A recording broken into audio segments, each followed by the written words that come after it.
Hello दोस्तों, स्वागत है आप सभी का आजाद ग्रुप ऑफ एजुकेशंस में। पॉलिटी के पीवाईक्यूज की बात हम कर रहे हैं यूपीएससी प्रीलिम्स के।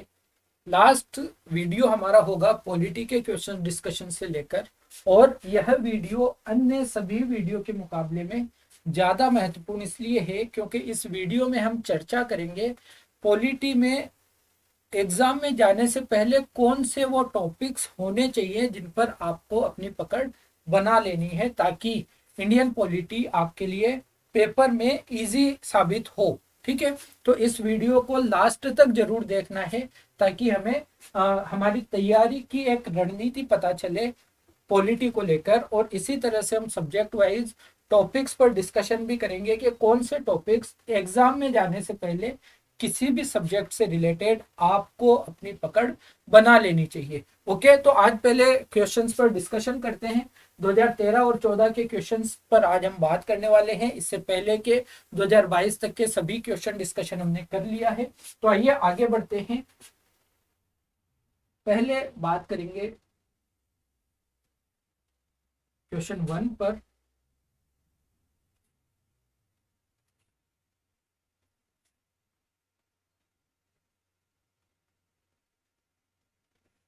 क्या कह रहा है? यदि राज्यसभा किसी धन विधेयक में सारभूत संशोधन करती है तो तत्पश्चात क्या होगा? देखिए, इस तरह के क्वेश्चन रेगुलर आपको देखने को मिल रहे हैं। धन विधेयक में राज्यसभा की क्या शक्तियां हैं, क्या नहीं है। अगर राज्यसभा किसी धन विधेयक में संशोधन करती है तो तत्पश्चात क्या होगा? अगर आपको इससे जस्ट पहले वाला वीडियो आपने देखा है तो हमने बात की थी कि राज्यसभा के पास धन विधेयक में संशोधन करने की शक्ति है ही नहीं, संशोधन कर ही नहीं सकती। क्या कर सकती है? सिफारिश कर सकती है सर, सिफारिश कर सकती है। और इन सिफारिशों को अगर लोकसभा मान ले तो अच्छी बात है, ना माने तो वह विधेयक कैसे कैसे पारित हो जाता है। फॉर एग्जाम्पल 109, आर्टिकल 109 के अंतर्गत जो धन विधेयक है लोकसभा में ही लाया जा सकता है। पहले लोकसभा से अगर राज्यसभा में गया तो राज्यसभा के पास क्या ऑप्शंस हैं? या तो इसे पारित कर देंगी या इसमें सिफारिश करेगी, सिफारिश करेगी, या हो सकता है कोई कार्यवाही ही ना करे, कार्यवाही ना करे। तो क्या होगा सर? पारित हो गया तो अच्छी बात है, पारित हो गया। अगर सिफारिश करती है तो ये बिल जाता है लोकसभा के पास। अब लोकसभा पर डिपेंड करता है उन सिफारिशों को माने या ना माने। अगर लोकसभा ने राज्यसभा की सिफारिश को मान लिया तो भी विधेयक दोनों सदनों से पारित माना जाएगा। अगर लोकसभा ने राज्यसभा की सिफारिशों को नहीं माना तो भी विधेयक दोनों सदनों से पारित मान लिया जाएगा, जिस तरह से लोकसभा ने उसको पारित किया था उस कंडीशन में। अगर कार्यवाही ना करे तो सिर्फ 14 दिन का टाइम होता है, 14 डेज। अगर 14 दिन में कोई भी कार्यवाही राज्यसभा ने नहीं करी है तो वह विधेयक पारित मान लिया जाता है। यह एक स्थिति है राज्यसभा की धन विधेयक को लेकर। तो हम कहें कि अगर धन विधेयक में संशोधन करती है तो क्या होगा बताइए?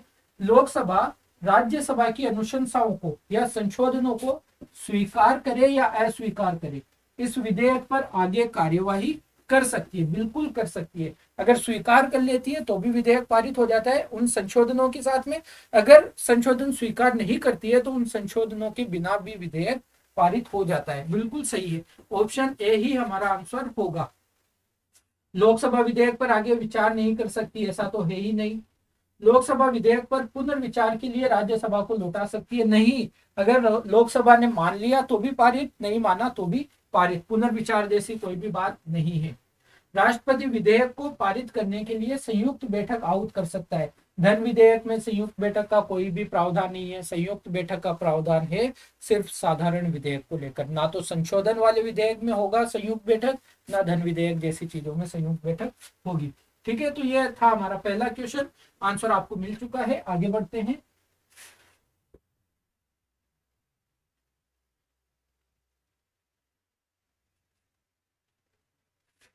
निम्नलिखित कथनों में से कौन सा एक सही है? भारत में एक ही व्यक्ति को एक ही समय में दो या अधिक राज्यों में राज्यपाल नियुक्त नहीं किया जा सकता। यह बात गलत है। नियुक्त किया जा सकता है। अक्सर ऐसा होता है कि अगर किसी राज्य का राज्यपाल है, उसके आसपास के राज्यों में राज्यपाल की नियुक्ति नहीं हुई है, तो उस व्यक्ति को कुछ समय के लिए दोनों राज्यों का राज्यपाल नियुक्त किया जा सकता है। तो ये तो गलत है, हमसे सही पूछा है, तो सही स्टेटमेंट हमें खोजना है। भारत में राज्यों के उच्च न्यायालय के न्यायाधीश राज्य के राज्यपाल द्वारा नियुक्त किए जाते हैं, ठीक वैसे ही जैसे सुप्रीम कोर्ट के न्यायाधीश राष्ट्रपति द्वारा नियुक्त किए जाते हैं। अगर आपने कॉलेजियम वाला लेक्चर नहीं देखा है तो मैं कहूंगा जाकर देखिए, और आपके सारे डाउट्स क्लियर हो जाएंगे। चाहे न्यायाधीश सुप्रीम कोर्ट का हो या न्यायाधीश हाई कोर्ट का हो, उसकी नियुक्ति राष्ट्रपति के द्वारा ही की जाती है, राज्यपाल का रोल इसमें नहीं है। भारत के संविधान में राज्यपाल को उसके पद से हटाने हेतु कोई भी प्रक्रिया अधिकथित नहीं है। यानी कहना चाह रहा है कि भारत के संविधान में राज्यपाल को उसके पद से हटाने की कोई प्रक्रिया नहीं लिखी हुई है। यह बात बिल्कुल करेक्ट है, ऐसी कोई भी प्रक्रिया नहीं है राज्यपाल को लेकर। तो यह हमारा सही ऑप्शन हमें मिल गया है। फिर भी लास्ट वाला देख लेते हैं। विधायी व्यवस्था वाले संघ राज्य क्षेत्र यानी यूनियन टेरिटरीज में मुख्यमंत्री की नियुक्ति उप राज्यपाल द्वारा बहुमत समर्थन के आधार पर की जाती है। बहुमत समर्थन के आधार पर की जाती है, उप राज्यपाल की सलाह से राष्ट्रपति के द्वारा। उप राज्यपाल के द्वारा नहीं की जाती, राष्ट्रपति के द्वारा की जाती है। सलाह किसकी होती है? उप राज्यपाल की होती है, बहुमत समर्थन के आधार पर। तो ऑप्शन सी हमारा इसमें सही आंसर होगा। आगे बढ़ते हैं।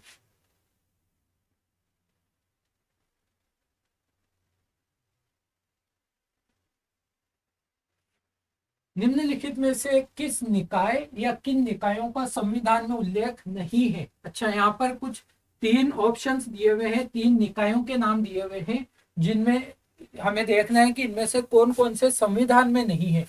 राष्ट्रीय विकास परिषद योजना आयोग को सलाह देने के लिए एक सलाहकारी परिषद थी, और 1952 में उसको बनाया गया था, लेकिन संविधान में इसका कोई भी उल्लेख नहीं है। योजना आयोग भी संविधान में कोई उल्लेख नहीं था, और अब तो योजना आयोग ही नहीं है। क्षेत्रीय परिषदों का भी इस तरह का उल्लेख नहीं है। क्षेत्रीय परिषदों की बात की गई थी, जो राज्य पुनर्गठन अधिनियम आया था 1956 में, उसमें इसकी बातें की गई थी क्षेत्रीय परिषदों के लिए, लेकिन संविधान में इसका कोई भी उल्लेख नहीं है, ना तो 1 का, ना 2 का, और ना ही 3 का। तो सभी है, 1, 2 और 3 सभी है जिनका उल्लेख संविधान में नहीं किया गया है। आगे बढ़ते हैं।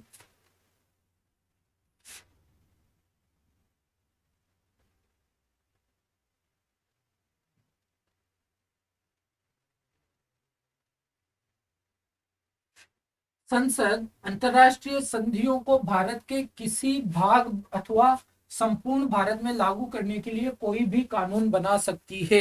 बिल्कुल बना सकती है संसद कोई भी कानून भारत अंतर्राष्ट्रीय संधियों को भारत में लागू करने को लेकर। किस तरह से बना सकती है?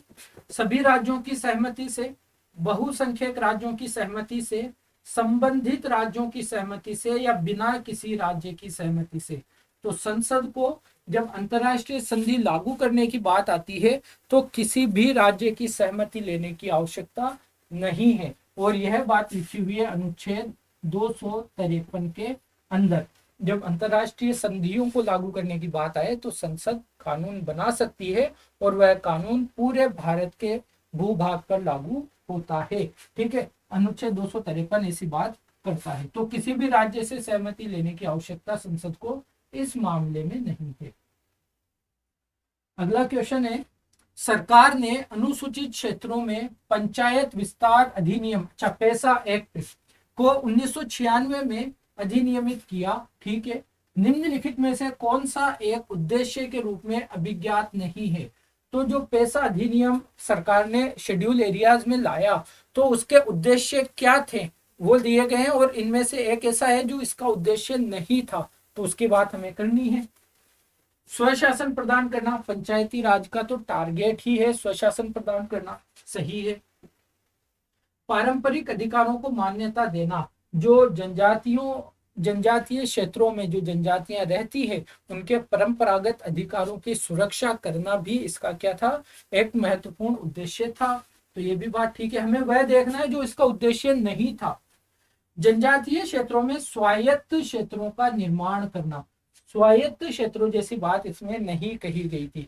जो स्वायत्त क्षेत्रों का निर्माण किया जाता है वह अनुसूची 6 के अंतर्गत किया जाता है। ओके, एक बार आप क्रॉस चेक कर लेंगे, अनुसूची 6 के अंतर्गत ऐसा प्रावधान है।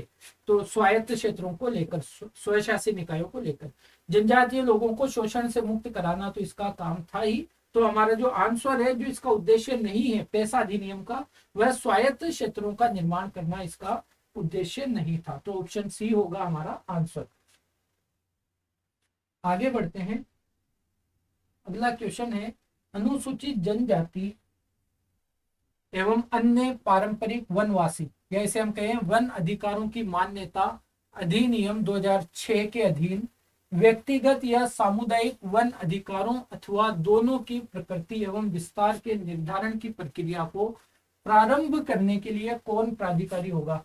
ये जो वन अधिकार अधिनियम है ना 2006, यहाँ से बहुत ज्यादा क्वेश्चन आते हैं और बहुत इजी क्वेश्चन भी आते हैं। 2021 में सिर्फ यह पूछा गया कि इसकी जो नोडल एजेंसी है, नोडल मंत्रालय कौन सा है, और इसके अलावा भी यहाँ से इस एक अधिनियम से कई बार घुमा फिरा कर क्वेश्चन पूछा जाता है। तो इस अधिनियम को आप चर्चा में रखेंगे, ध्यान में रखेंगे अपने इसके कुछ प्रावधानों को। तो और ये बहुत हाईलाइटेड क्वेश्चन है, बहुत इजी सा क्वेश्चन है। हमें पता है कि इस तरह का प्रस्ताव पारित करती है ग्राम सभा।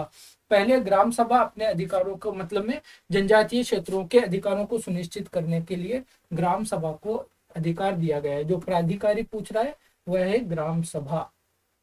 ठीक है, यानी इस अधिनियम के अधीन व्यक्तिगत या सामुदायिक वन अधिकार, इसके बारे में, इसकी प्रकृति के बारे में और विस्तार के लिए जो भी निर्धारण किया जाएगा उसके बारे में प्रस्ताव कौन करेगी, ग्राम सभा के द्वारा प्रस्ताव लाया जाएगा। इंपॉर्टेंट क्वेश्चन है, इंपॉर्टेंट एक्ट है, एक्ट के बारे में आपको जरूर याद होना चाहिए। मेंस में भी अगर हम देखें तो आंसर राइटिंग में अगर हम किसी एक्ट को वहां पर दिखाते हैं तो हमारा आंसर की क्वालिटी बढ़ती है। आगे बात करते हैं अगले क्वेश्चन की।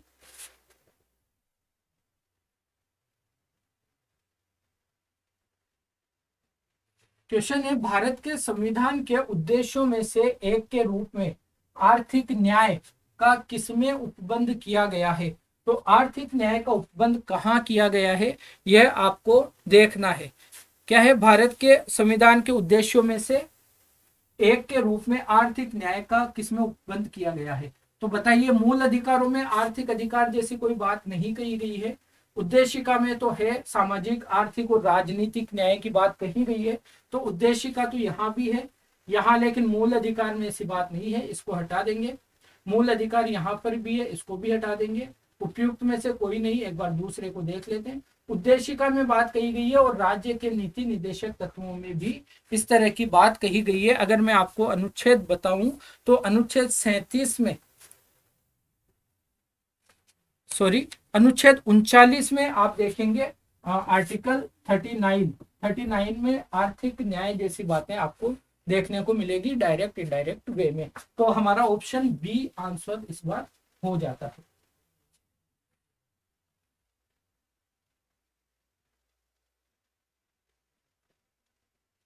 क्वेश्चन है, भारत के संविधान के अनुसार निम्नलिखित में से कौन सा देश के शासन के लिए आधारभूत है।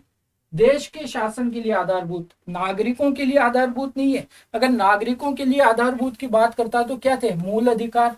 ठीक है, देश के शासन के लिए आधारभूत अगर आप आर्टिकल 37 देखते हैं, आर्टिकल 37, तो आपको नजर आता है साफ साफ लिखा हुआ कि राज्य के नीति निर्देशक तत्व किसी न्यायालय में परिवर्तनीय तो नहीं है, न्यायालय के द्वारा इन्फोर्सेबल तो नहीं है, लेकिन यह राज्य के शासन के लिए आधारभूत तत्व भी हैं। तो राज्य के नीति निर्देशक तत्व हैं देश के शासन के लिए आधारभूत तत्व।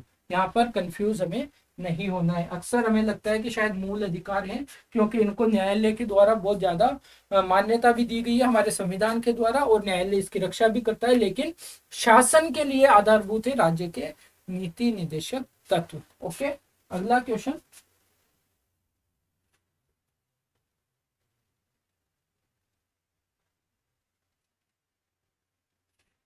निम्नलिखित कथनों पर विचार कीजिए। लोक लेखा संसदीय समिति, हाँ पब्लिक अकाउंट संसदीय समिति, पार्लियामेंट्री कमेटी की बात कर रहा है। लोकसभा के अधिकतम 25 सदस्यों से गठित होती है। बिल्कुल गलत है। लोक लेखा समिति में कितने सदस्य होते हैं सर? 22 होते हैं। लोकसभा से कितने होते हैं? 15। राज्यसभा से 7। ओके, ये होते हैं। तो 25 तो नहीं होते, और सिर्फ लोकसभा से भी होते, राज्यसभा से भी होते हैं। एक कमेटी है प्राक्कलन समिति।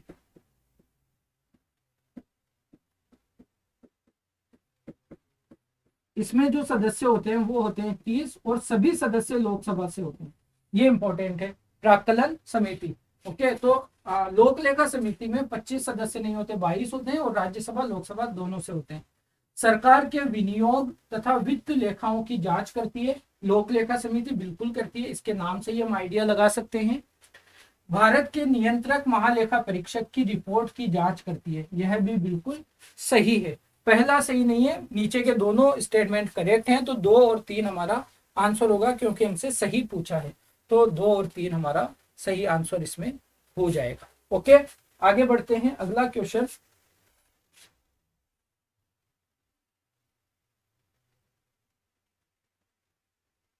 भारत के संदर्भ में संसदीय शासन प्रणाली। देखिए, यहां से भी बार बार क्वेश्चन आते हैं। संसदीय शासन प्रणाली में निम्नलिखित में से कौन सा या कौन से सिद्धांत संस्थागत रूप से निहित है? इसी तरह का एक क्वेश्चन लास्ट वीडियो में, जो इससे पहले हमने चर्चा की थी, उसमें भी देखा गया था। तो मंत्रिमंडल के सदस्य संसद के सदस्य होते हैं, ये तो है संसदीय प्रणाली में, सही बात है। जबकि अध्यक्षात्मक प्रणाली में मंत्रिमंडल के सदस्य संसद के सदस्य नहीं होते हैं, ये बात तो सही है ना। यही पूछ रहे, भारत के संदर्भ में संसदीय शासन प्रणाली में निम्नलिखित में से कौन सा या कौन से सिद्धांत संस्थागत रूप से निहित हैं? जब तक मंत्रियों को संसद का विश्वास प्राप्त है, तब तक ही वे अपने पद पर बने रहते हैं। टेक्निकली इस बात को आप सही कह सकते हो, संसद का विश्वास प्राप्त है। यहाँ पर अगर थोड़ा और टेक्निकली हम जाए तो आपको दिखता है कि लोकसभा का विश्वास प्राप्त होना चाहिए, लेकिन अगर आप देखते हैं कि संसद का विश्वास मंत्री परिषद को प्राप्त हो, तो वह अपने पद पर बने रहते हैं। ठीक स्टेटमेंट इसको हम कह सकते हैं। राज्य का अध्यक्ष ही मंत्रिमंडल का अध्यक्ष होता है। अब हमारे राज्य का अध्यक्ष तो कौन होता है सर? राष्ट्रपति होता है। और मंत्रिमंडल का अध्यक्ष कौन होता है? वो तो पीएम होते हैं हमारे। ठीक है, तो ये तो गलत बात है, तो स्टेटमेंट को, थर्ड को हम गलत कर देंगे। और जब थर्ड को आप काटते हैं तो 3 स्टेटमेंट आपके कट हो जाते हैं, और ए आपका ऑप्शन सही उत्तर के रूप में नजर आता है। आगे बढ़ते हैं। अगला क्वेश्चन,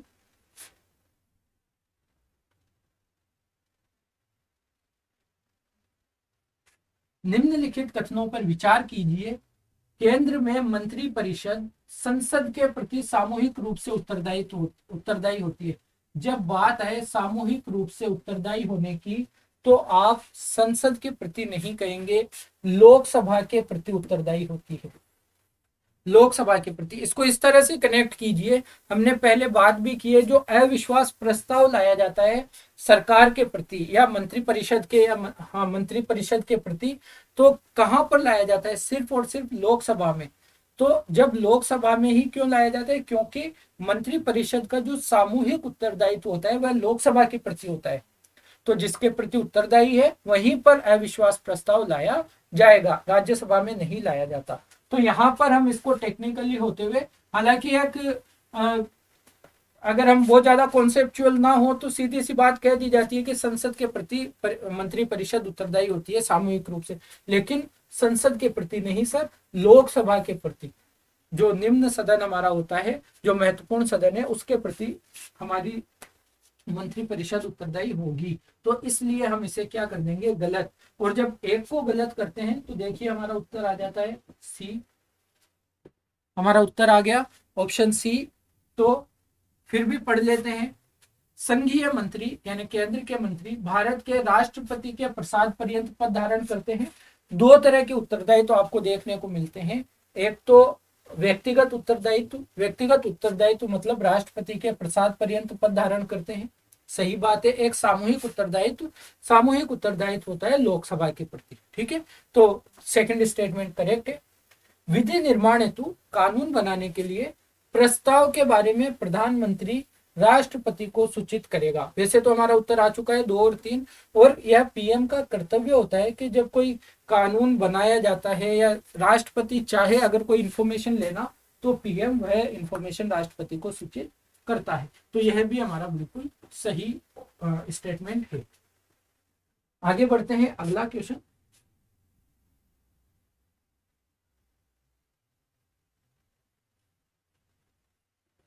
निम्नलिखित कथनों पर विचार करें। राष्ट्रीय विकास परिषद वही आ गई जिसकी हमने पहले भी बात की है, योजना आयोग का एक अंग है।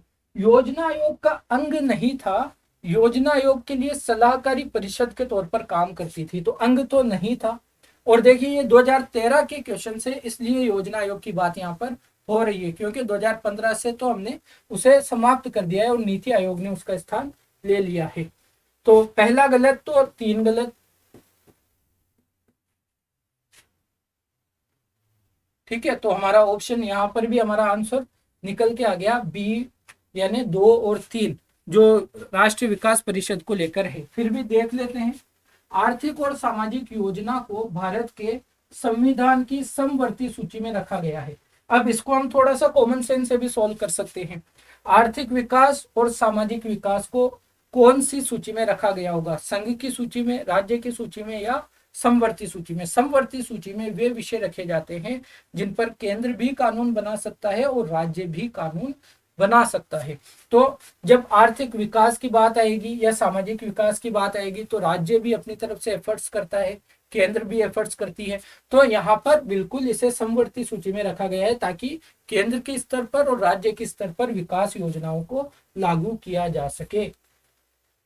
भारत का संविधान यह विहित करता है कि पंचायतों को आर्थिक विकास एवं सामाजिक न्याय की योजना बनाने का कार्यभार दिया जाना चाहिए। बिल्कुल सही बात है, लेकिन जब हमारे यहाँ पर पंचायती राज लागू भी हो गया तो अभी बड़ी समस्याओं में से एक समस्या निकल कर आती है वित्तीय संसाधनों की कमी को लेकर। राज्यों के द्वारा पंचायतों को पर्याप्त वित्तीय संसाधन उपलब्ध नहीं कराए जाते। उसकी वजह से यह जो संविधान में प्रावधान किया गया है इसको प्राप्त करने को लेकर, इस उद्देश्य को प्राप्ति को लेकर कहीं ना कहीं पंचायतें अभी भी पिछड़ी हुई नजर आती हैं। तो स्टेटमेंट तो ठीक है, संविधान में ऐसी बात है। तो हमारा जो आंसर होगा वो होगा 2 और 3। आगे बढ़ते हैं अगला क्वेश्चन। क्वेश्चन कहता है निम्नलिखित कथनों पर विचार कीजिए। राज्यसभा का सभापति तथा उपसभापति उस सदन के सदस्य नहीं होते। अगर सिर्फ सभापति के बारे में कहता तो हम मान लेते, क्योंकि राज्यसभा का सभापति उपराष्ट्रपति होता है और वह सदन का सदस्य नहीं होता, लेकिन उपसभापति तो सदन के सदस्यों में से ही चुना जाता है। इसलिए इस स्टेटमेंट को गलत कर देंगे। हमसे सही पूछा है, 1 निकल गया तो 2 ऑप्शन खत्म हो गए। जबकि राष्ट्रपति के निर्वाचन में संसद के दोनों सदनों के मनोनीत सदस्यों का मतदान का कोई अधिकार नहीं होता, उनको उपराष्ट्रपति के निर्वाचन में मतदान करने का अधिकार होता है। यह बात बिल्कुल सही है। जो राष्ट्रपति के मतदान को लेकर जो निर्वाचक मंडल होता है उसमें मनोनीत सदस्य नहीं होते, सिर्फ निर्वाचित सदस्यों के द्वारा ही वोट किया जाता है। आपको पता होना चाहिए राष्ट्रपति और उपराष्ट्रपति के जो निर्वाचक मंडल होते हैं ना, वहां से क्वेश्चन बहुत पूछा जाता है। तो निर्वाचक मंडलों को देख लेना है। ओके, तो यहाँ पर ऑप्शन बी हमारा सही आंसर है। आगे बढ़ते हैं।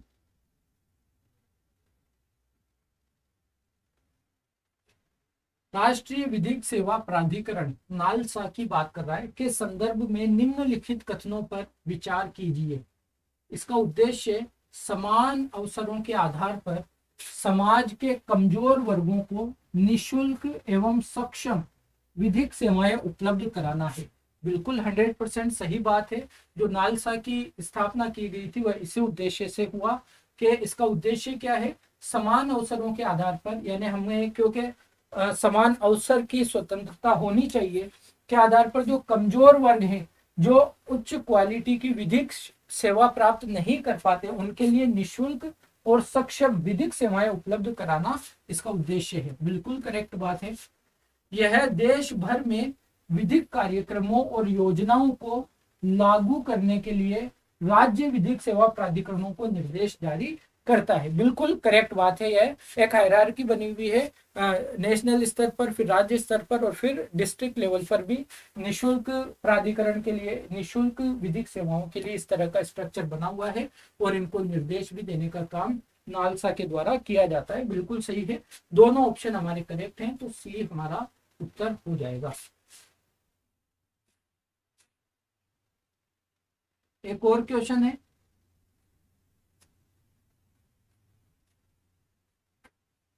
निम्नलिखित में से कौन राष्ट्रीय विकास परिषद, देखिए 2013 के क्वेश्चंस में 3 बार राष्ट्रीय विकास परिषद की चर्चा आ चुकी है। एक ही साल के पेपर में 3 बार की रचना करते हैं।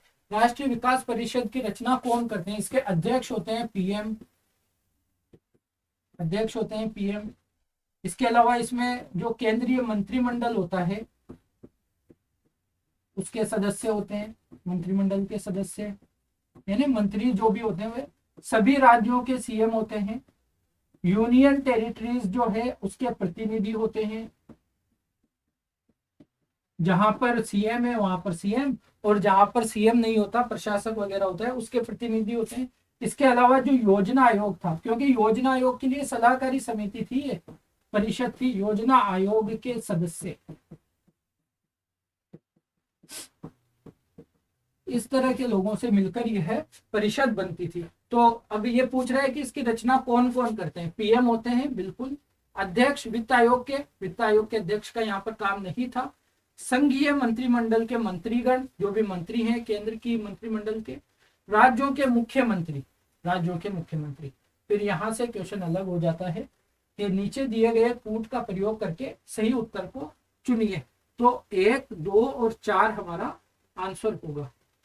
सॉरी 2 तो नहीं है, 1, 3 और 4, और 1, 3 और 4 हमें ऑप्शन बी में नजर आ रहा है, ये होगा हमारा आंसर। अब ये वाला टॉपिक आपके लिए बहुत ज्यादा इंपॉर्टेंट नहीं रह जाता, क्योंकि नीति आयोग की हमारे यहाँ पर स्थापना हो चुकी है, तो बहुत ज्यादा टेंशन इस टॉपिक को लेकर नहीं लेनी है। 2013 के क्वेश्चंस की बात हमने कर ली है, 2014 के भी करीब 10 क्वेश्चन हमें देखने को मिले पॉलिटी के, तो उनकी भी चर्चा हम यहाँ पर कर लेंगे। पहला क्वेश्चन है, निम्नलिखित में से कौन सी एक सबसे बड़ी संसदीय समिति है? तो हमने बात की थी प्राक्कलन समिति की, 30 सदस्य होते हैं, और 30 के 30 ही कहाँ होते हैं? काय के होते हैं? लोकसभा के होते हैं।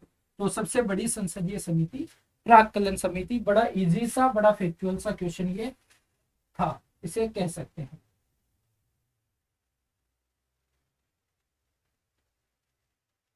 फिर बात करें, भारत के संविधान की निम्नलिखित में से कौन सी एक अनुसूची में दल बदल विरोध विषयक उपबंध है? इससे इजी सवाल क्या हो सकता है? आप कहेंगे 10वीं अनुसूची में है, दूसरी अनुसूची में क्या होता है, 5वीं में क्या होता है, 8वीं में क्या होता है? कमेंट करके बताइए। ओके, क्योंकि अनुसूचियां भी आपके लिए महत्वपूर्ण रहती है क्वेश्चंस बनने को लेकर। भारत के संविधान में अंतर्राष्ट्रीय शांति और सुरक्षा की अभिवृद्धि का कहाँ उल्लेख है? अनुच्छेद 51 अंतर्राष्ट्रीय शांति के लिए, और अनुच्छेद 51 किसका भाग है? भाग 4 का। भाग 4 में अनुच्छेद 36 से 51 तक के प्रावधान है, और ये इसका नाम क्या है? Directive principles of state policies, DPSP. और तो यहाँ हमारा उत्तर क्या होगा? ऑप्शन बी होगा हमारा उत्तर। आगे बात करें अगले क्वेश्चन की।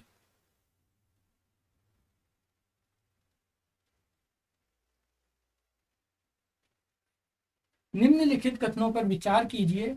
संवैधानिक सरकार वह है। संवैधानिक सरकार को लेकर भी बहुत सारे क्वेश्चंस बनते रहे हैं। हमने कम से कम इस चर्चा के दौरान पिछले 10 सालों में 3 से 4 क्वेश्चन सिर्फ इस स्टेटमेंट के साथ देखा है कि संवैधानिक सरकार का मतलब क्या है। ठीक है, तो कितना महत्वपूर्ण है कॉन्सेप्ट को समझना, संविधान होने का मतलब क्या है। अगर कहीं पर संवैधानिक सरकार है तो उसका मतलब क्या है? उसका मतलब है सरकार पर कुछ सीमाएं हैं। सर्वोच्चता किसकी है? संविधान की है, सरकार की सर्वोच्चता नहीं है। तो सरकार के कार्यों पर सीमाएं लगी हुई होती है, शक्ति पृथक्करण के सिद्धांत जैसी चीजें होती है। तो संवैधानिक सरकार क्या है? जो राज्य की सत्ता के हित में व्यक्ति की स्वतंत्रता पर प्रतिबंध लगाता है? बिल्कुल नहीं, बल्कि व्यक्ति की स्वतंत्रता के लिए राज्य पर प्रतिबंध लगाता है। राज्य के हित में व्यक्ति पर प्रतिबंध संवैधानिक सरकार नहीं लगाती है, क्योंकि उसमें सबसे महत्वपूर्ण जो चीज होती है लोकतंत्र में और संवैधानिक सरकार में, वह क्या होगा? नागरिक व्यक्ति होगा वहां का। ठीक है, तो इसे हम गलत कर देंगे।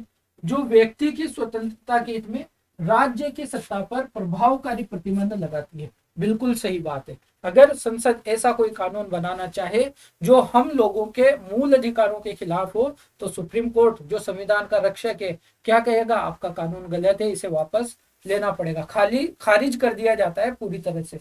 तो व्यक्ति की स्वतंत्रता के हित में राज्य की सत्ता पर क्या लगाती है? प्रतिबंध लगाने का काम करती है संवैधानिक सरकार। ठीक है, तो यह वाला ऑप्शन हमारा ठीक है, सही पूछ रहा है, केवल दूसरा सही है, तो केवल 2 इसका उत्तर होगा, ऑप्शन बी। आगे बढ़ते हैं अगले क्वेश्चन के लिए। लगभग हम 9 से 10 सालों के क्वेश्चंस की चर्चा कर चुके हैं, तो मुझे उम्मीद है कि आपकी एक समझ बन रही होगी पॉलिटी के क्वेश्चंस को लेकर। और जो हम जल्दी से किसी क्वेश्चन से आगे बढ़ जाते हैं, तो वो ऐसे क्वेश्चन होते हैं जिस पर पहले या तो चर्चा की जा चुकी होती है या वो बहुत इजी सा क्वेश्चन होता है। निम्नलिखित में से कौन सा या कौन से मंत्रिमंडल सचिवालय के कार्य हैं?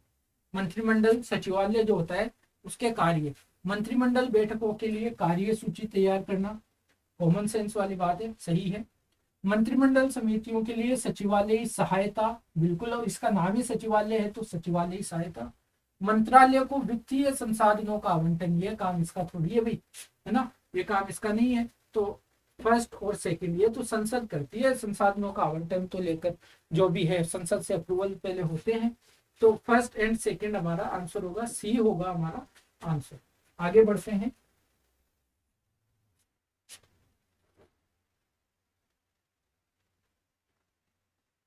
निम्नलिखित में से कौन सी किसी राज्य के राज्यपाल को दी गई विवेकाधीन शक्तियां हैं? राज्यपाल की शक्तियों की बात नहीं कर रहा है, राज्यपाल के पास कौन सी विवेकाधीन शक्तियां हैं जो वह अपने विवेक से कोई कार्य कर सकता है। वरना प्रावधान तो यह है कि राज्यपाल मंत्री परिषद की सलाह पर कार्य करेगा, जिस तरह से केंद्र में राष्ट्रपति करता है। लेकिन राज्यपाल के पास कुछ विवेकाधीन, अपने विवेक को काम में लेने की डिस्क्रिशनरी पावर्स हैं, तो वह कौन सी है? भारत के राष्ट्रपति को राष्ट्रपति शासन अधिरोपित करने के लिए रिपोर्ट भेजना, यह बात बिल्कुल ठीक है, यह राज्यपाल की विवेकाधीन शक्ति है। मंत्रियों की नियुक्ति करना, यह विवेकाधीन शक्ति नहीं है, नियुक्ति तो राज्यपाल करता है, लेकिन किसकी सलाह पर? सीएम जिसे कहता है उसके कहने पर। तो यह डिस्क्रिशनरी पावर नहीं है। राज्य विधानमंडल द्वारा पारित कतिपय विधेयकों को भारत के राष्ट्रपति के विचार के लिए आरक्षित करना, जब विधानमंडल से कोई बिल पारित होकर राज्यपाल के पास पहुंचता है तो उसके पास साइन करने जैसी और राष्ट्रपति को पहुंचाने जैसी डिस्क्रिशनरी पावर होती है, तो यह भी उसकी विवेकाधीन शक्ति है। राज्य सरकार के कार्य संचालन के लिए नियम बनाना, यह शक्ति तो है लेकिन विवेकाधीन नहीं है। ओके, मंत्री परिषद के कहने पर ही काम करता है, तो यह भी नहीं है। तो हमारा क्या है? ऑप्शन 1 एंड 3, स्टेटमेंट 1 एंड 3, तो सी होगा हमारा इसका सही आंसर। ठीक है, आगे बढ़ जाते हैं।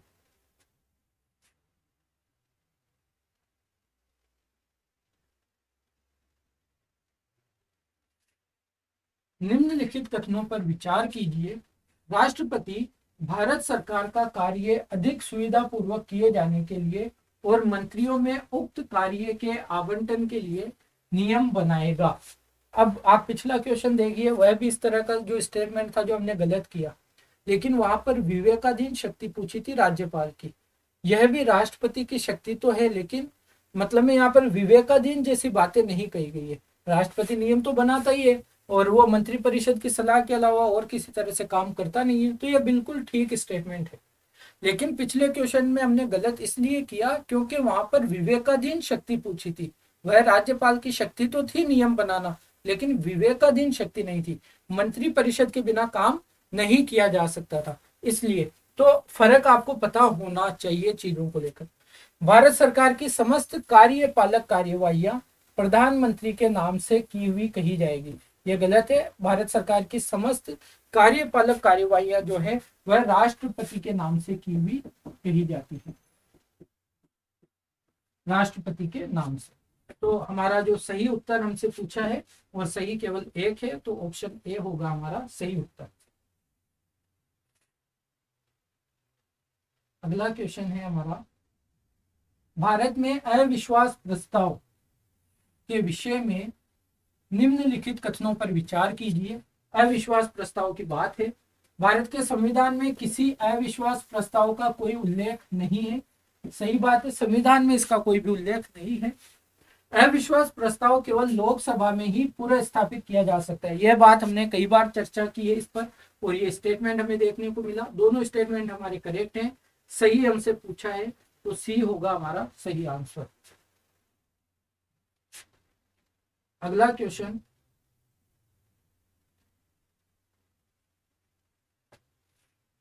केंद्र और राज्यों के बीच होने वाले विवादों को निर्णय करने की भारत के उच्चतम न्यायालय की शक्ति किसके अंतर्गत आती है?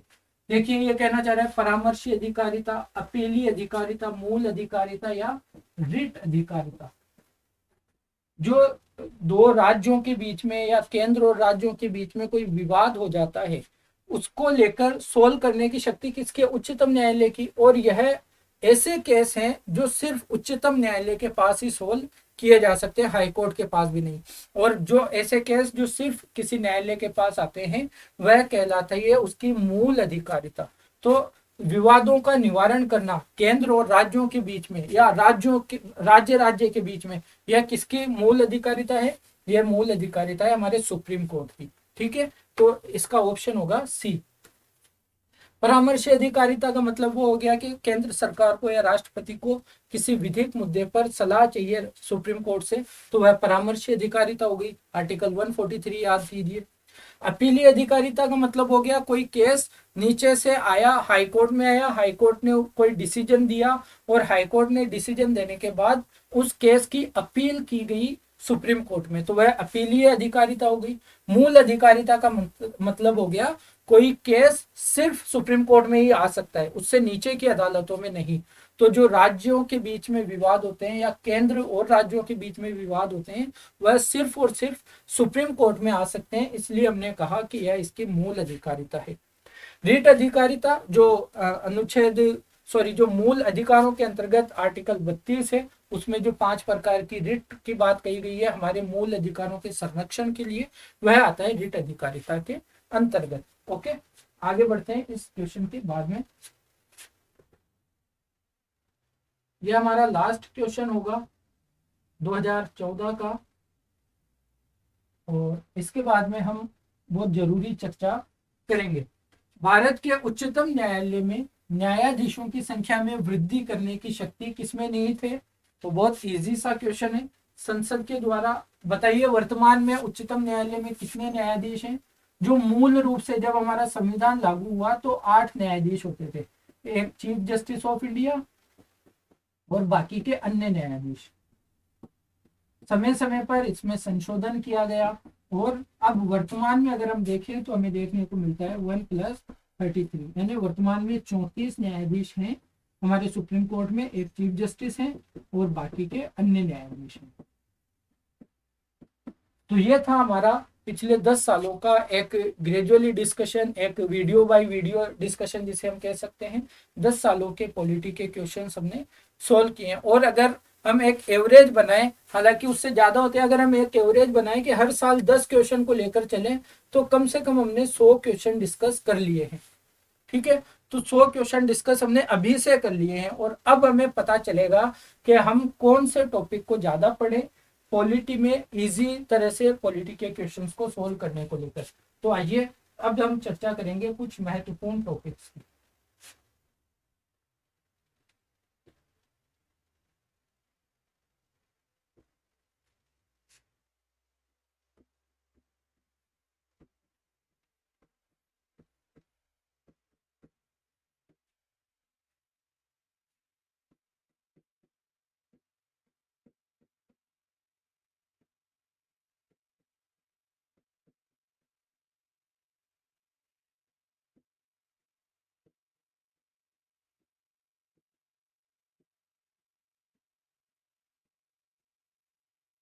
अगर आप प्रीलिम्स 2023 देने वाले हैं, जिसमें लगभग 160 दिन बचे हैं या 150 दिन, कुछ इसी तरह का, क्योंकि 28 मई को आपका एग्जाम शेड्यूल्ड हो चुका है प्रीलिम्स का, अगर सब कुछ सामान्य रहता है तो। ठीक है। और अगर आप इंडियन पॉलिटी, जैसे हमने पिछले 10 सालों की बात की है, तो आपको इंडियन पॉलिटी में कौन से ऐसे टॉपिक हैं जो कवर करके ही जाने चाहिए। तो अगर मैं इसमें सबसे पहली बात कहूं तो आपको एक समझ होनी चाहिए सबसे पहले तो भारत के संविधान की, भारत के संविधान की जो उसका दर्शन है, जो उसके लक्ष्य हैं, जो उसकी टर्मिनोलॉजीज हैं, उनके बारे में आपको पता होना चाहिए। और यही समझ आपकी होनी चाहिए। अगर आप प्रस्तावनाओं को सही से समझते हैं तो लगता है कि आप कहीं ना कहीं संविधान को मोस्टली समझ जाते हैं। ठीक है। तो संविधान को समझने के लिए इसकी प्रस्तावना को ना सिर्फ वर्ड बाय वर्ड उसको समझना है, बल्कि उसके सार को भी समझना है। कुछ ऐसी बातें जो उसमें लिखी नहीं है, लेकिन उसके मतलब को भी आपको समझने की कोशिश करनी है। ठीक है। भारत को क्या बनाना है, समाजवादी, पंथ निरपेक्षता, लोकतंत्रात्मक गणराज्य, संप्रभुता उसकी। ठीक है। हमारे जो न्याय है, न्याय की बात की गई है 3 प्रकार के, सामाजिक, आर्थिक, राजनीतिक। जो 5 प्रकार की स्वतंत्रताओं की बात कही गई है, अभिव्यक्ति की, विचार की, विश्वास की, धर्म की, उपासना की, बंधुत्व की बात कही गई है, अखंडता की बात की गई है। इन टर्मिनोलॉजीज को आपको समझना भी है, क्योंकि PT is not that exam की आप गए और कुछ फैक्ट्स पढ़ के गए और आपका काम हो जाएगा। शायद किसी वनडे एग्जाम में हो जाए, लेकिन यूपीएससी प्री में आपको कॉन्सेप्ट पढ़ना पड़ेगा पॉलिटी का। तो अगर आपने प्रस्तावना को बहुत अच्छे से देखा है, प्रस्तावना आपने तैयार की है, तो आप अच्छा कर पाते हैं प्रस्तावना से संबंधित किसी भी क्वेश्चन में। फिर कुछ जो महत्वपूर्ण टॉपिक है, जैसे मूल अधिकार है, छोड़ना ही नहीं है इसे। मूल अधिकार की एक समझ लेके जानी है। अनुच्छेद रटना नहीं है, अगर याद होते हैं तो अच्छी बात है, अनुच्छेद नहीं रटना है। उनमें लिखी हुई बातों को आपको समझना है, उनके एक्सेप्शंस क्या हैं, उनमें कौन से प्रतिबंध है। अधिकार तो हैं, लेकिन किस तरह के प्रतिबंध है। अनुच्छेद 21 को बहुत अच्छे से देखना है। ठीक है। तो ये जो समानता वाले जो अधिकार हैं और स्वतंत्रता वाले जो अधिकार हैं, अधिकारों में भी अगर हम बात करें तो धार्मिक अधिकारों को थोड़ा सा हम कम तवज्जो दे सकते हैं, जो अनुच्छेद 25 के बाद की चीजें हैं। लेकिन ये जो है अनुच्छेद 14, 15, 16, 17, 18, 19, 20, 21, 22, ये अनुच्छेद थोड़े ज्यादा महत्वपूर्ण है मूल अधिकारों के अंतर्गत भी। मूल अधिकारों से भी ज्यादा अगर मैं आपसे बात कहूं तो डीपीएसपी से क्वेश्चन पूछे जाते हैं। मैं आपसे आपको ये सलाह दूंगा कि जो भारत के संविधान का भाग 4 है, राज्य के नीति निर्देशक तत्व, उसका एक एक अनुच्छेद आपको पढ़ लेना चाहिए, और उसकी हर अनुच्छेद के अंतर्गत जो बातें कही गई है वह आपको याद होनी चाहिए। अनुच्छेद का नंबर अगर आपको याद नहीं है तो चलेगा, लेकिन आपको यह जरूर पता होना चाहिए कि कौन सी बात डीपीएसपी के अंतर्गत लिखी हुई है। क्योंकि हमने देखा है क्वेश्चन में एग्जैक्ट वही लाइन आती है और पूछा जाता है कि यह संविधान के किस भाग में प्रावधान किया गया है। तो डीपीएसपी बहुत ही ज्यादा इंपॉर्टेंट टॉपिक है, और आप अगर इसको कवर करके नहीं जाते हैं तो मुमकिन है 1 से 2 क्वेश्चन का नुकसान आपको हो सकता है। डीपीएसपी को अगर हम देखें तो फिर एक छोटा सा टॉपिक है मूल कर्तव्य, बन जाते हैं यहाँ से भी क्वेश्चन। तो मूल कर्तव्य तो बहुत छोटा है, अगर इसको भी हम देख लेंगे तो नुकसान होने वाला नहीं है। फिर हम बात करें राष्ट्रपति पद का पद, उपराष्ट्रपति, राज्यपाल और महान्यायवादी। यहां से भी आपको क्वेश्चन देखने को मिलते हैं बहुत ज्यादा। अगर इनमें भी मैं प्रायोरिटी डिसाइड करना चाहूं तो राष्ट्रपति और राज्यपाल तो बहुत ही ज्यादा महत्वपूर्ण आपके पद हो जाते हैं। इनके बारे में, इनकी अर्हताएं, इनकी योग्यताएं, इनके कार्य, इनकी शक्तियां, इनको जो भी विशेषाधिकार प्राप्त हैं, है ना, इनकी आयु कितनी होनी चाहिए जब ये चुने जाते हैं, और जो भी चीजें हैं, इनको, इन पर महाभियोग कैसे लगाया जा सकता है। राज्यपाल का बहुत विवादित पॉइंट है, मतलब में बहुत विवादित पद है यह, क्योंकि केंद्र सरकार के इशारों पर चलता है और राज्य सरकार को परेशान करता है, ऐसी धारणा इसके संबंध में बनी हुई है।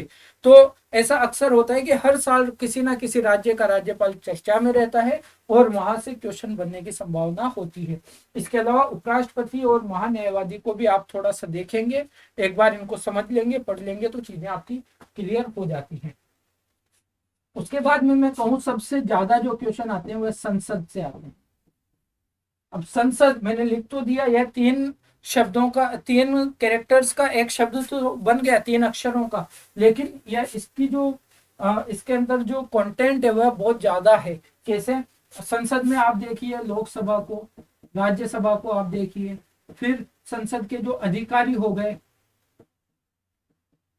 लोकसभा में कहेंगे तो स्पीकर, अध्यक्ष, उपाध्यक्ष, राज्यसभा में सभापति, उपसभापति, और अगर थोड़ा सा हम जाए तो सचिवालयों में उनके देख लेंगे। सचिवालय वगैरह से बहुत ज्यादा क्वेश्चन नहीं है, लेकिन अधिकारियों से, अध्यक्ष, उपाध्यक्ष, सभापति, उपसभापति से जरूर क्वेश्चन होता है। और यहाँ पर अगर उपराष्ट्रपति को पढ़ लेंगे तो सभापति राज्यपाल का तो आपका क्लियर हो ही जाएगा। फिर यहाँ पर विधेयक आते हैं, हमने देखा है बार बार धन विधेयक से सवाल है, साधारण विधेयक भी आता है, हमने देखा है कई बार संयुक्त बैठक से सवाल है,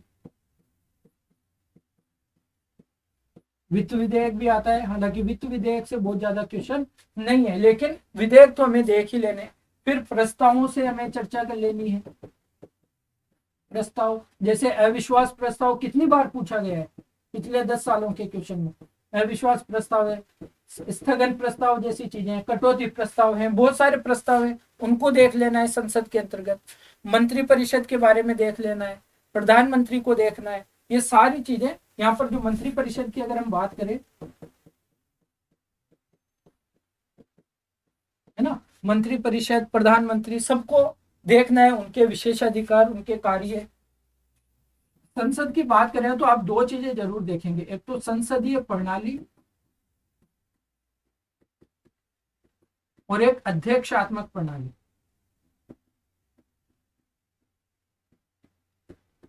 एक नोट्स बनाई है, एक तरफ लिखिए संसदीय प्रणाली, एक तरफ लिखिए अध्यक्षात्मक प्रणाली, और दोनों के डिफरेंसेस लिख लीजिए। यहां से क्वेश्चन बहुत पूछा जाता है। संसदीय प्रणाली में किस तरह की विशेषताएं होती है, अध्यक्षात्मक प्रणाली में किस तरह की विशेषताएं होती है, तो कहीं से भी पूछेगा। अगर दोनों की विशेषताएं आपको पता होगी तो क्वेश्चन करना इजी आपको हो जाता है। तो यहाँ पर संसद पढ़ते हुए ये चीज आपको जरूर ध्यान रखनी है। फिर अगर हम बात करें,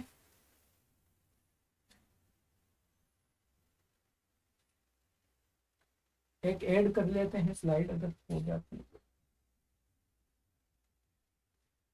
संसद के बाद अगर आप कहेंगे तो आप कह सकते हैं न्यायपालिका। न्यायपालिका को नहीं छोड़ना है। न्यायपालिका में सुप्रीम कोर्ट, हाई कोर्ट और अधीनस्थ न्यायालय आते हैं।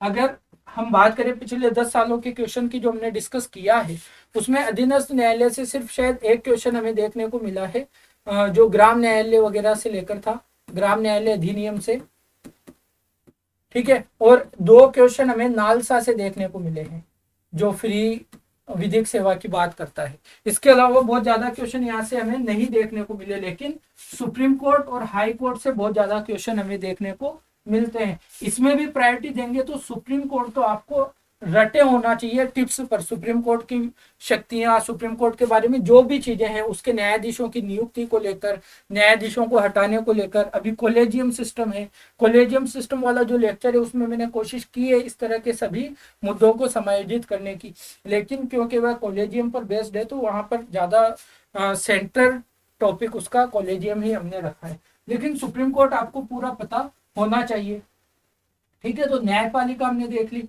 उसके अलावा दल बदल विरोधी कानून, बहुत क्वेश्चन आते हैं दल बदल विरोधी, या इसकी जगह मैं ये कह दूं कि अनुसूचियां। अनुसूचियां आप पढ़िए, अनुसूचियों के बारे में आपको पता होना चाहिए कि 1 से लेकर 11-12 जो अनुसूचियां हैं हमारी, उनमें कौन कौन से प्रावधान कौन से अनुसूचियों में आते हैं। खासकर अगर मैं कहूं जैसे 10th शेड्यूल दल बदल विरोधी कानून, 5वीं और 6ठी अनुसूची जो अनुसूचित क्षेत्रों से संबंधित है, ठीक है। इसके अलावा अगर आप बात करें तो 9वीं और 10वीं जो पंचायत से संबंधित है, ये इंपॉर्टेंट है आपके लिए। सॉरी, 9वीं तो उससे संबंधित है जो कानून रखे जाते हैं संसद में 9वीं अनुसूची में। 9th शेड्यूल भी बहुत इंपॉर्टेंट है। 10वीं और 11वीं जो पंचायत और नगर पालिका से संबंधित है, ये अनुसूचियां भी आपके लिए महत्वपूर्ण है। और इनमें कोई कॉन्सेप्ट जैसी चीजें नहीं है, सिर्फ आपको देखना है कि पहली अनुसूची में क्या प्रावधान है, दूसरी में किस तरह के प्रावधान है, तीसरी में किस तरह के प्रावधान है। इनको एक बार आप लिख लेंगे कागज पर और एक दो बार पढ़ेंगे तो चीजें आपकी क्लियर हो जाएंगी। इसके अलावा अगर हम बात करें संविधान संशोधन, कुछ महत्वपूर्ण संशोधन आपको ध्यान रखने हैं। संविधान संशोधन के बारे में आपको पता होना चाहिए। जो चुनाव को लेकर, निर्वाचन को लेकर जो चीजें हैं, चुनावों को लेकर, जैसे निर्वाचन आयोग के बारे में,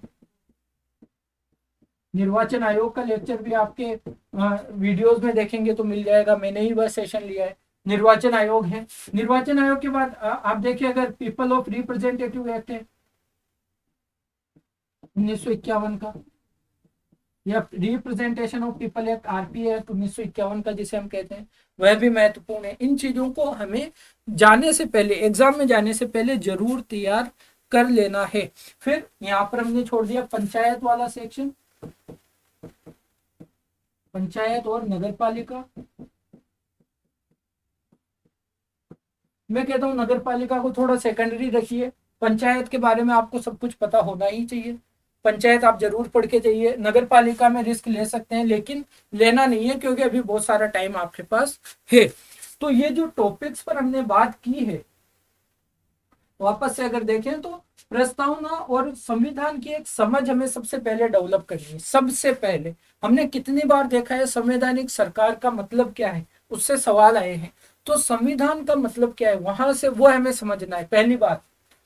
ठीक है, प्रस्तावना को समझना है। मूल अधिकारों के बारे में आपको पता हो। नागरिकता मैंने यहाँ पर नहीं लिखा है, बहुत ज्यादा क्वेश्चन नहीं आते, आ सकते हैं लेकिन बहुत ज्यादा नहीं देखने को मिलते हैं। नागरिकता मैंने नहीं लिखा है। मूल अधिकार आपको पता हो। डीपीएसपी तो छोड़ना ही नहीं है, चूकना ही नहीं है। मूल कर्तव्य के बारे में आपको पता हो। जो महत्वपूर्ण पद हैं, राष्ट्रपति, उपराष्ट्रपति, हमारे पीएम भी लिख सकते हैं इसमें, राज्यपाल, महान्यायवादी, यहाँ से क्वेश्चन बहुत आता है। ठीक है, संसद हमने देखा, संसद के कितने डायमेंशंस हमको छूने हैं, किस किस तरह की चीजें हमको पढ़नी है। संसदीय प्रणाली, देशात्मक प्रणाली हमें देखनी है। फिर हमें न्यायपालिका को नहीं छोड़ना है। हमारी जो अनुसूचियां हैं महत्वपूर्ण, इंपॉर्टेंट कुछ संविधान संशोधन है, उनके बारे में हमें पता होना चाहिए। पंचायत और नगर पालिकाओं के बारे में हमें पता होना चाहिए। और करंट अफेयर्स में जो कुछ निकाय रहते हैं, संवैधानिक या गैर संवैधानिक, जैसे हम देख रहे हैं कि बार बार योजना आयोग से सवाल पूछे गए 2015 से पहले वाले। ठीक है, तो वहां पर जो कुछ करंट अफेयर्स में कुछ निकाय रहते हैं चर्चा में, उनकी बात भी आपको ध्यान में रखनी है। अगर इन चीजों का समावेश आप अपनी तैयारी के अंतर्गत इंडियन पॉलिटी के सब्जेक्ट को कवर करते हुए कर लेंगे तो उम्मीद मानिए कि अगर 15 क्वेश्चन आते हैं तो 13 आप बहुत इजी वे में सॉल्व कर लेंगे क्वेश्चन, इतना यकीन मानिए। ठीक है, तो इस सेशन में ये वाला जो डिस्कशन है स्पेशली, ये आपको पसंद आया होगा और इन्हें अपने नोट्स में जगह देनी है कि ये टॉपिक एग्जाम में जाने से पहले हमारे तैयार होने चाहिए। अगर आप इनको तैयार करते हैं तो यकीन मानिएगा इंडियन पॉलिटी आपको कहीं भी पीछे नहीं छोड़ेगी अपने एग्जाम में। और जब एक सब्जेक्ट आप बेहतर करते हैं तो बाकी के सब्जेक्ट में या कुछ गलतियां भी अगर हमसे होती हैं, कुछ क्वेश्चंस अगर हमें नहीं आ रहे होते हैं, तो वहां कमियों को थोड़ा सा एडजस्ट किया जा सकता है। हालांकि इसी तरह के टॉपिक डिस्कशन, या जिसे हम समुद्र मंथन कहते हैं, इंडियन पॉलिटी का जो समुद्र मंथन था, इस लास्ट के लेक्चर में ये वाला सेक्शन है।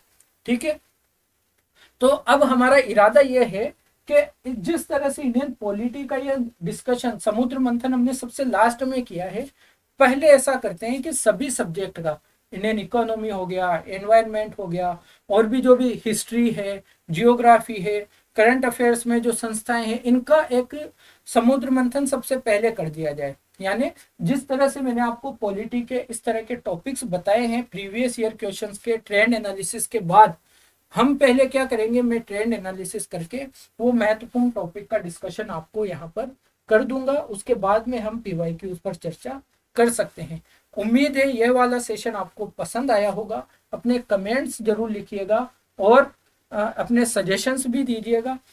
तो इस वीडियो को यहीं पर विराम देंगे। अपना ख्याल रखिए और सुरक्षित रहिए। धन्यवाद।